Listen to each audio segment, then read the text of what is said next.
Dobar dan, ja sam Dijana. Nadam se da vas ovih izolacijskih dana ne muče prevelike brige. Ako vas i muče, da ih rješavate listajući neke zanimljive knjige. I zato ćemo mi danas također prolistati jednu knjigu, slikovnicu, koja se zove Konj koji je imao neugodan vonj. Bio je jednom jedan konj koji je imao jako neugodan vonj. Bio je taj konj simpatičan i lijep, ali smrdila mu je griva i vonjao mu rep. A on to uopće nije kužio i jako se rado sa svim svojim prijateljima družio. Svakome opasnosti ruku bi pružio, dok kasno u noć bez problema ružio.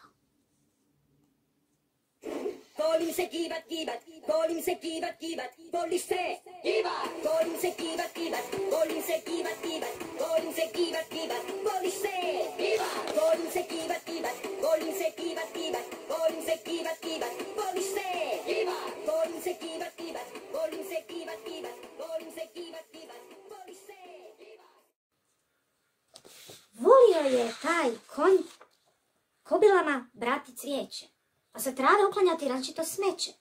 Volio je gledati svoju zelenu livadu, obožavao sa svojim gazdom šetati po gradu.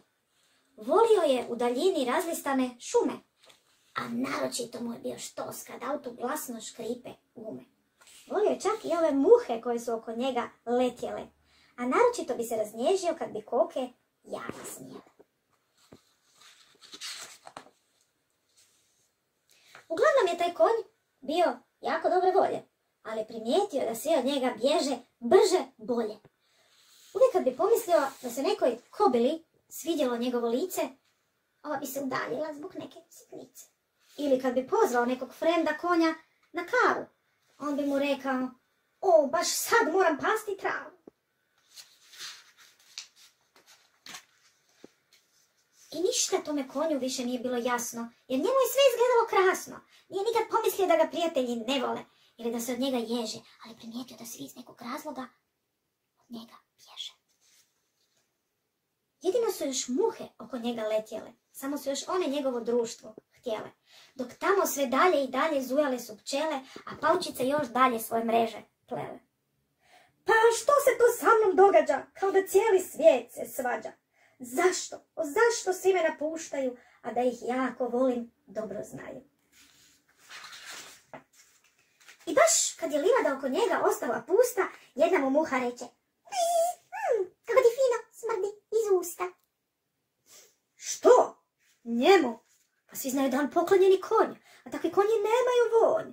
Jel to već i mala djeca znaju? Poklonjenom se konju zubi ne gledaju. Pa ih nije pogledao niti on, a baš je bio pravi konj.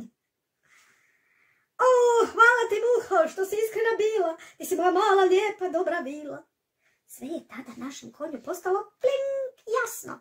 Samo se još bojao da nije prekasno, da nije mu samo još ta muha društvo bila, da će ga pogledati neka kobila. Uzeo je konj ponajbolju pastu, za koju se govorilo da zubi od nje rastu. Četkicu je najbolju zatim nabavio, pa se pranjem zuba dobro pozabavio. Gore, dolje, kružno, malo ispred, pa malo iza. Pa tako zube nije prala čak ni Mona Lisa. No možda ih ona uopće nije niti prala kad ih je na slici tako skrivala. A on ih je prao baš tako. Gore, dolje, ispred, iza, kružno, ispred, iza. Tako zube nije prala čak ni Mona Lisa.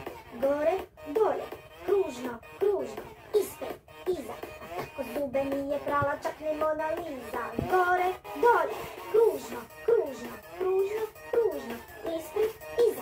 ispred, iza. Tako zube nije prala čak ni Mona Lisa. Možda ih uopće nije niti prala, kad ih je na slici toliko skrivala. Kad je konj dovršio usnu toaletu, mislio je da miriše najljepše na svijetu. A luto opet doleti ona ista muha. Kako ti fino vonja iz pazuha. Što? Njemu? Pa svi znaju da je on poklonjeni konj, a takvi konji nemaju vonj. već i mala djeca znaju da i poklonjeni konji oprati se trebaju. A kako to onda nije znao on? Baš je bio pravi konj. Brzo je otrčao u dućan, pozdravio dobar dan, pa kupio najbolji šampon koji otklanja i najgori von. Uromio je zatim tijelo u toplu, mirisnu vodu i pustio da svi smradovi sa njega odu.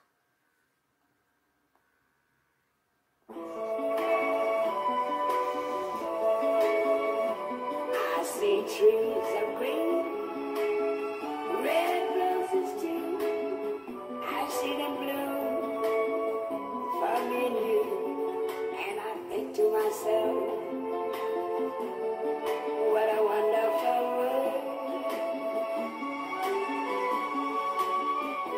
I see skies of blue and clouds of white, the bright blessed day, the dark sacred night. And I think to myself, what a wonderful world.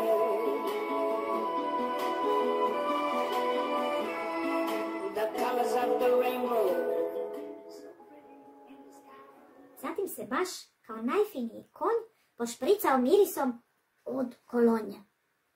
A onda se zamotao u najmekši ručnik, da vidimo koja će sad muha na njega imati pik. Ali gle čuda, niti jedna nije bila tako luda. Sve su napravile klis, bris, jer nisu podnosile taj opojan miris. Čak ga je napustila njegova muha Vila. A po smješku se vidjelo da zadovoljno je bilo. Sa susjedovog polja, gdje je trava bila malo bolja, približavala se prema njemu jedna kobila. Kuštrave grive i lica mila. Odlučila je baš pred njega stat, a srce konju zalupa 100 na sat. Imala je tako mirisan dah da se zaljubio u isti mah. Dugo su šetali, još duže se mirišali, pričajući tajne skroz su se stišali. Još tiše rekoše mali mravi u travi. Čistoća je pola ljubavi. Kod tih malih mrava naša priča za danas završava. Želimo vam zdrave i ugodne dane, puno pozdrava od Mravića i Dijane.